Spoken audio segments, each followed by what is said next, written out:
Hello friend, welcome to all my YouTube channel. तो friends, आज हम मैथ का टॉपिक डिस्कस करने जा रहे हैं। तो फ्रेंड्स, पिछली वीडियो में हमने 30 टू 34 तक क्वेश्चन डिस्कस किए थे।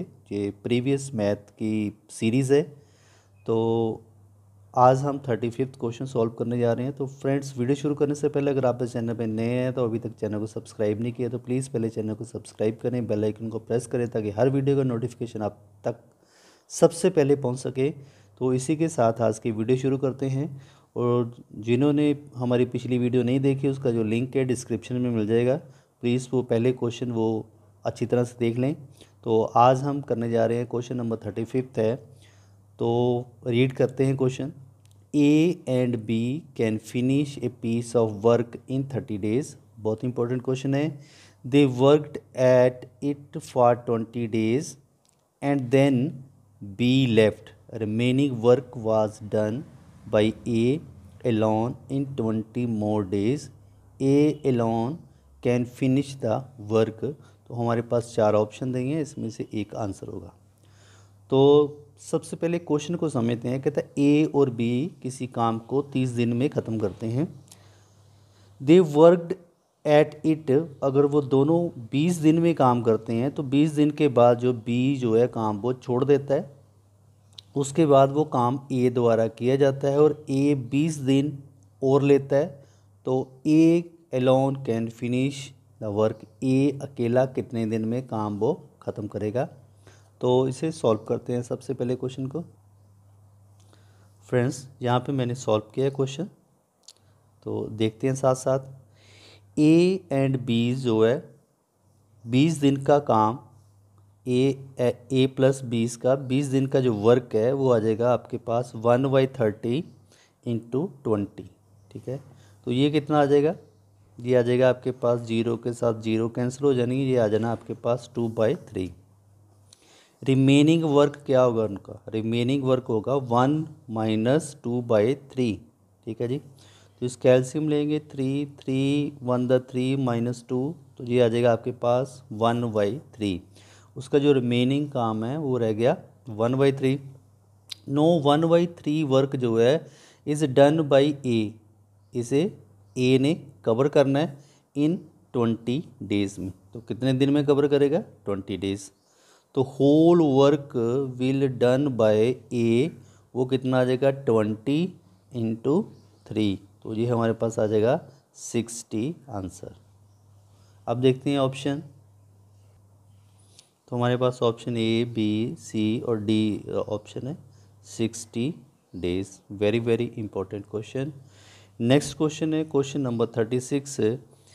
ए train start from station A and B and travel towards each other at 50 km per hour and 60 km per hour respectively. At the time of their meeting, the second train traveled 120 km more than first train. The distance between A and B कितनी होगी? जी हमारे पास चार option है, उसमें से एक option का answer होगा। इसे सबसे पहले करते हैं सॉल्व, फिर देखते हैं ऑप्शन। तो फ्रेंड्स, ये देखते हैं हमारे पास कि ये हमारे पास एक ट्रेन ए है और ये ट्रेन है बी। ए की स्पीड है वो 50 किलोमीटर प्रति घंटा और बी की स्पीड है 60 किलोमीटर पर आवर। ठीक है, तो बी की स्पीड ज़्यादा है बी ट्रेन की और ए ट्रेन की स्पीड जो है बी से कम है। और कहता है जी किसी एक पॉइंट पे मिलती हैं। अब इसकी स्पीड कम है और बी की स्पीड ज़्यादा है, तो इसका मीन्स है ये डिस्टेंस ज़्यादा कवर करेगी बी। तो ये यहाँ पे डिस्टेंस थोड़ा आइडिया के साथ इसकी डिस्टेंस थोड़ी ज़्यादा रखते हैं, यहाँ पे रख लेते हैं पॉइंट। ये एम पॉइंट पे मिलती है। ठीक है जी, एम पॉइंट पे मिलती है। तो हमने इसकी डिस्टेंस निकालनी है ए एम और एम बी।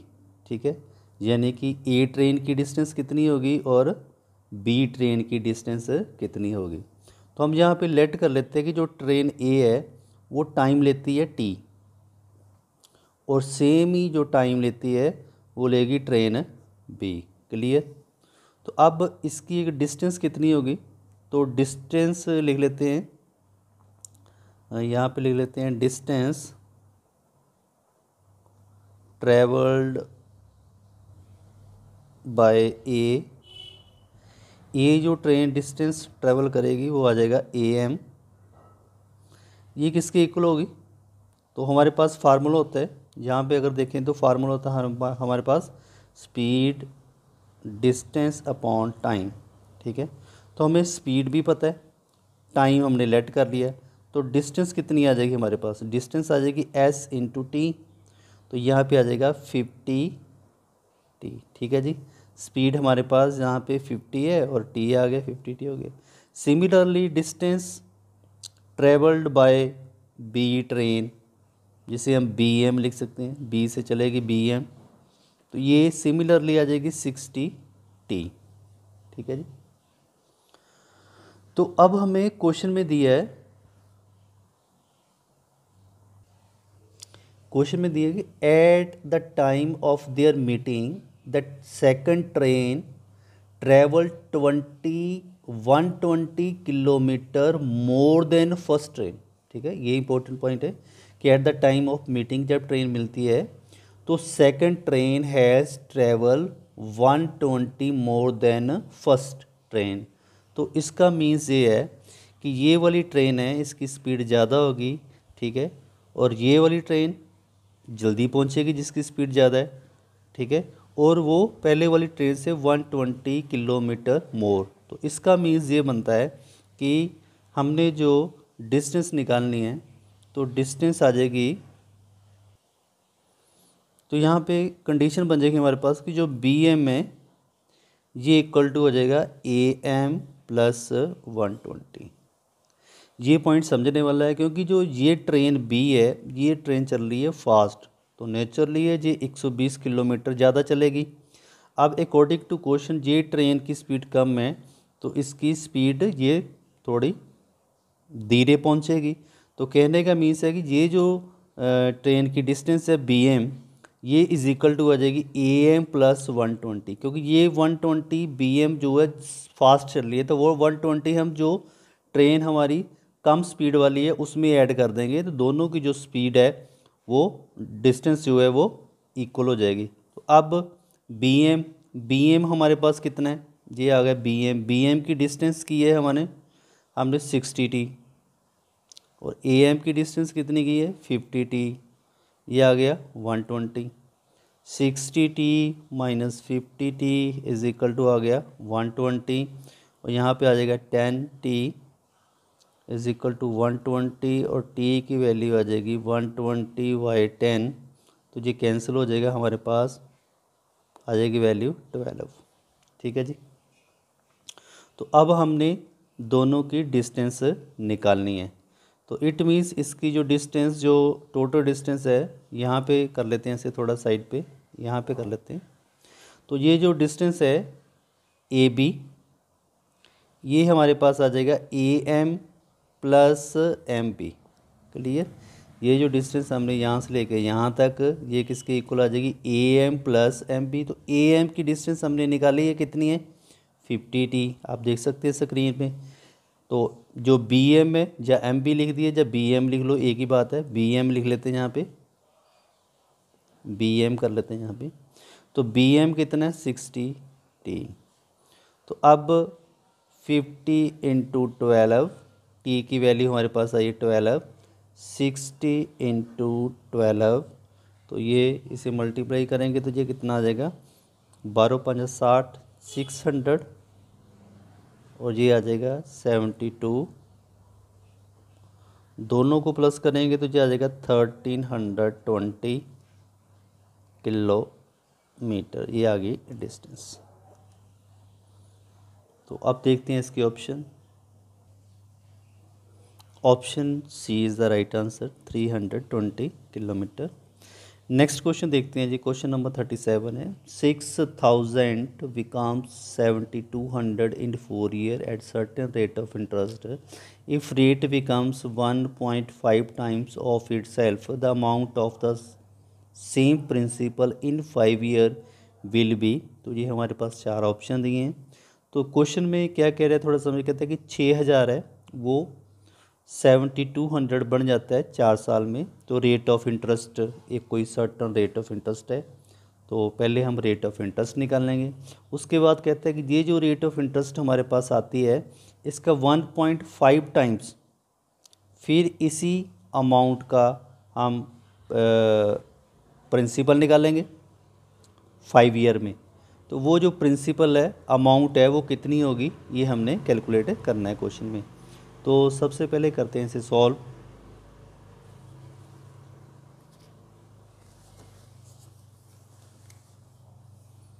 तो ये हमारे पास है कि हमारे पास प्रिंसिपल कितना है जी 6000, अमाउंट कितना है 7200, ये हमें गिवन दी है, और टाइम दिया होगा 4 ईयर, और रेट हमने निकालना है। तो सबसे पहले हम रेट निकालेंगे। अब सबसे पहले निकल जाएगा हमारे पास सिंपल इंटरेस्ट। सिंपल इंटरेस्ट होता है अमाउंट माइनस प्रिंसिपल। अमाउंट हमारे पास आ गया 7200 माइनस 6000 इज इक्वल टू आ जाएगा 1200। तो सिंपल इंटरेस्ट का फार्मूला होता है हमारे पास simple interest is equal to P principal into rate into time by 100। तो यहाँ पे वैल्यू पुट कर दी, सिंपल इंटरेस्ट आ गया हमारे पास 1200, पी कितना आ गया 6000, आर हमने निकालना है, टाइम कितना आ गया 4, नीचे आ गया 100, क्रॉस मल्टीप्लाई कर देते हैं इसे 6000 इंटू 4 इंटू ये पूरा पोर्शन इस साइड में आ जाएगा 12 इंटू 100 मल्टीप्लाई हो जाएगा। तो नेक्स्ट जैसे हम आर की वैल्यू निकालेंगे तो हमारे पास आ जाएगा 1200 इंटू 100 बाई 6000 बाई 4। तो इसे हम कैंसिल कर देते हैं। तो ये आ जाएगा हमारे पास 2 जीरो के साथ 2 जीरो कैंसिल कर दीजिए, इसके साथ कैंसिल कर दिया, और 6 टू द 12, तो ये आ जाएगा 20, 4 1 द 4, 4 5 द 20। तो रेट हमारे पास आ गया 5%। अब सेकंड केस में दिया है कि ये जो रेट हमारा आता है इसका 1.5 टाइम्स रेट लेना है। तो 1.5 टाइम्स रेट है तो ये हमारे पास आ जाएगा 1.5 टाइम्स आ जाएगा 3/2। 3/2 को डिवाइड करेंगे तो 1.5 टाइम्स है, इसे मल्टीप्लाई करेंगे तो रेट ऑफ इंटरेस्ट हमारा नया बन जाएगा दूसरे केस में 15/2%। तो प्रिंसिपल हमने सेम लेना है। अब सेकंड केस में दे दिया उसने टाइम 5 ईयर, तो यहाँ पे हमने अमाउंट निकालना है। तो सबसे पहले निकालते हैं प्रिंसिपल। प्रिंसिपल का सेम फार्मूला जो हमने पीछे डिस्कस किया है, principal into R into T by 100, ये फार्मूला, और वैल्यू पुट कर दी हमने। तो इसे कटिंग कर लेते हैं, 2 जीरो के साथ 2 जीरो कैंसिल हो जाएगी, 2 के साथ ये कैंसिल हो गया, आ गया 30 इंटू 15 इंटू 5 को मल्टीप्लाई करेंगे तो हमारे पास आ जाएगा 2250। ठीक है जी। तो अब हमने निकालना है अमाउंट। तो अमाउंट हमारा आ जाएगा प्रिंसिपल प्लस सिंपल इंटरेस्ट। तो प्रिंसिपल कितना है 6000, अब इंटरेस्ट कितना आया 1250, दोनों को ऐड करेंगे तो हमारा आ गया 8250, यानी कि 8250 रुपीज़। आप देखते हैं इसकी ऑप्शन। तो ऑप्शन है हमारे पास ऑप्शन ए 8000 है, option B is the right answer है 8250। नेक्स्ट क्वेश्चन देखते हैं जी। क्वेश्चन नंबर 38 है, the perimeter of a floor of a room is 18 metre, what is the area of 4 wall of the room of its height is 3 metre. और ये हमारे पास 4 option दिए हैं। तो बहुत ही सिंपल क्वेश्चन है जी। The perimeter of the floor is 18 metre, what is the area of the 4 wall. Area of 4 wall निकालना है और उसकी हाइट दी है 3 मीटर। तो इसे कैलकुलेट कर। तो फ्रेंड्स अकॉर्डिंग टू क्वेश्चन हमारे पास है perimeter of the floor of room, ठीक है जी। और ये कितना दिए 18 मीटर, और क्या दिया है हमें हाइट कितनी दी है 3 मीटर। ये दो डाटा हमें क्वेश्चन में गिवन है। निकालना क्या हमने एरिया ऑफ 4 वॉल। तो एरिया ऑफ 4 वॉल का फार्मूला होता है perimeter of floor into height. तो perimeter of floor into height, तो पेरीमीटर का फार्मूला होता है हमारे पास 2 length plus breadth into height. वैसे इसे लिखने की ज़रूरत नहीं है, लेकिन फिर भी मैंने नोट किया ताकि आपको समझ आ जाए कि जो पेरीमीटर होता है फ्लोर का वो होता है ब्रैकेट में 2 लेंथ प्लस ब्रेथ, और साथ में हमने हाइट के साथ मल्टीप्लाई करेंगे तो हमारे पास आ जाता है एरिया ऑफ 4 वॉल। अगर हम फ्लोर की बात करते हैं तो यहाँ पे सपोज करो ये हमारे पास फ्लोर है, ये इसकी लेंथ है और ये इसका ब्रेथ है। तो जब हम इसका पेरीमीटर निकालेंगे तो इसका पेरीमीटर जो है, एक रेक्टेंगल है, इसका पेरीमीटर कितना होता है 2 लेंथ प्लस ब्रेथ, ये आ गया इसका पेरीमीटर। अगर इस पेरीमीटर को हम हाइट के साथ मल्टीप्लाई कर दें, हाइट के साथ मल्टीप्लाई करेंगे तो हमारे पास आ जाएगा एरिया ऑफ 4 बॉल। ठीक है, सिमिलरली मैंने ये फार्मूला लिखा है। अब हमें पेरीमीटर की वैल्यू गिवन दी हुई है 18 मीटर, हाइट हमें गिवन दी है, बिल्कुल सिंपल क्वेश्चन है, 3 मीटर, इसे मल्टीप्लाई करेंगे 54 मीटर स्क्वायर, आंसर आ जाएगा। अब देखते हैं इसकी ऑप्शन। तो ऑप्शन ए है 21 metre square, B 42 metre square, option C 54 metre square is the right answer. Next question देखते हैं। नेक्स्ट क्वेश्चन है जी 39, the angle between the minute hand and hour hand of a clock when the time is 4:20। 4 option दिए हैं, तो बहुत ही important question है। कह रहा है कि angle between minute hand and hour hand. ठीक है जी, हमारे पास घड़ी है, उसमें एक घंटे की सुई होती है, एक मिनट की सुई होती है। ठीक है, तो उन दोनों में जो एंगल है वो कब का एंगल बताना है 4:20। ठीक है, 4:20 पे कितना एंगल बनता है, तो वो हमने इसमें से कोई एक आंसर होगा इसका। तो ये हमें कैसे पता चलेगा, सबसे पहले इसे सॉल्व करते हैं। क्वेश्चन आपने देख दिया है, आप देखते हैं सोल्यूशन।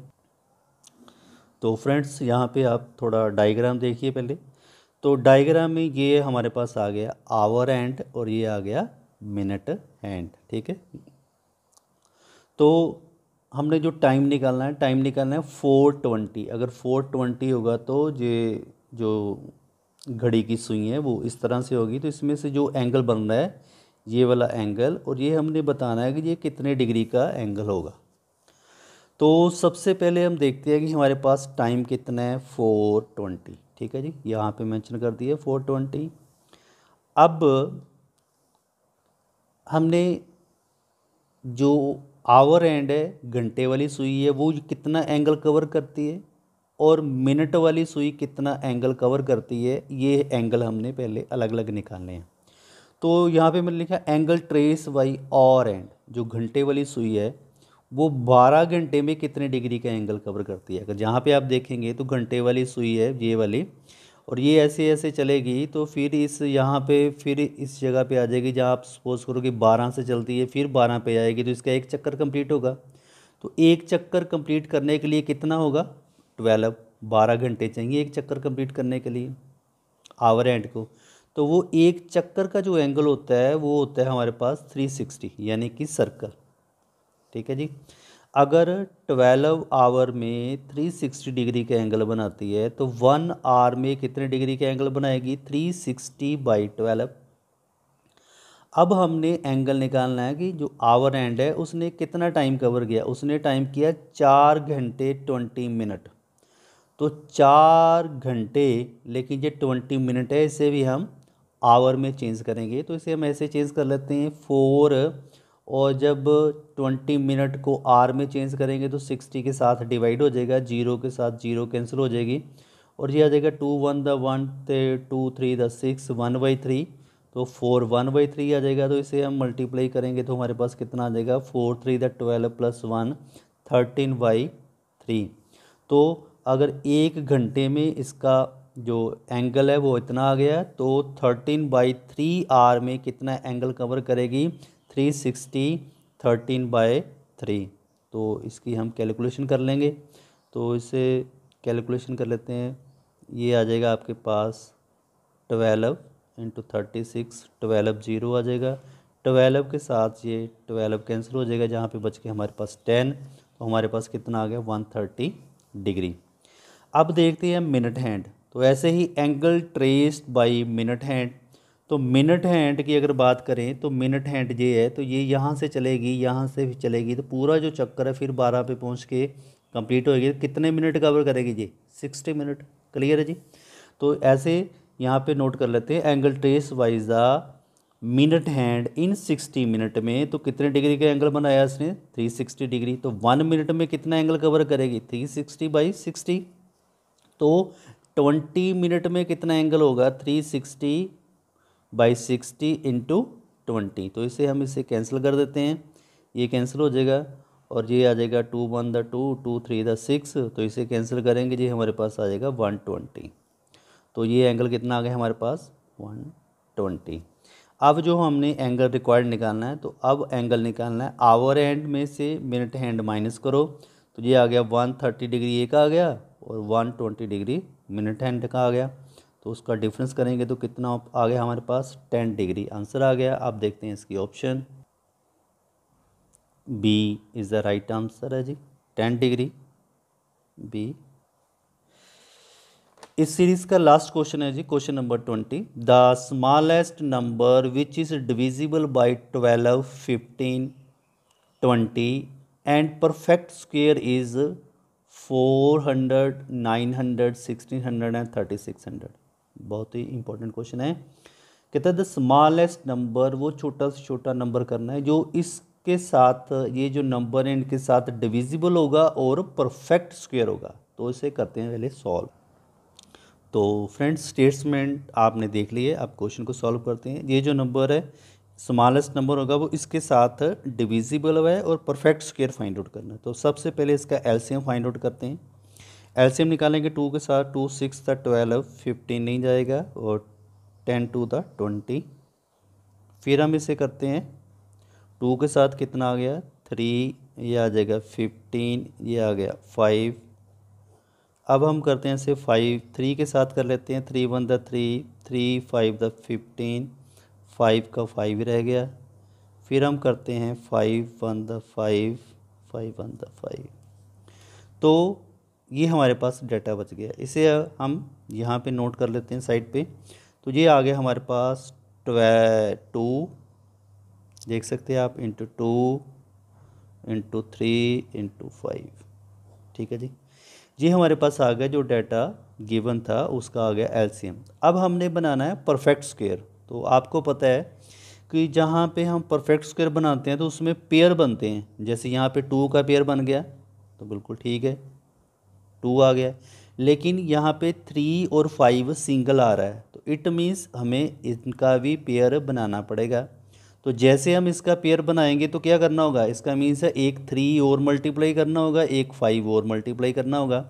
तो इसको मल्टीप्लाई करके ये इसका भी पेयर बन गया, 3 का पेयर भी बन गया और 5 का पेयर भी बन गया। ठीक है, तो अब हमारे पास ये टोटल मल्टीप्लाई करके कितना आएगा, ये हमारा आंसर होगा। अगर हम पहले इसको मल्टीप्लाई किए, जैसे ये कितना आ गया 2 2 4 3 12 और इंटू 60। तो पहले वाला पोर्शन था, तो यहाँ पे देख लो आप, तो ये कितना आ गया हमारे पास 60। अब हमने अपने से और क्या ऐड किया है 3 इंटू 5, यानी कि कितना ऐड किया है 15। इन दोनों को मल्टीप्लाई करेंगे तो हमारे पास आ जाएगा 900। 900 जो है स्मॉलेस्ट नंबर होगा और वो जो है वो परफेक्ट स्क्वायर होगा, कंप्लीट स्क्वायर। तो अब देखते हैं ऑप्शन। तो यहाँ पे हमारे पास ऑप्शन है, option B is the right answer 900। ठीक है जी। तो फ्रेंड्स अगर आपको वीडियो अच्छी लगती है तो वीडियो को लाइक करें, शेयर करें, चैनल को सब्सक्राइब करें। थैंक्स।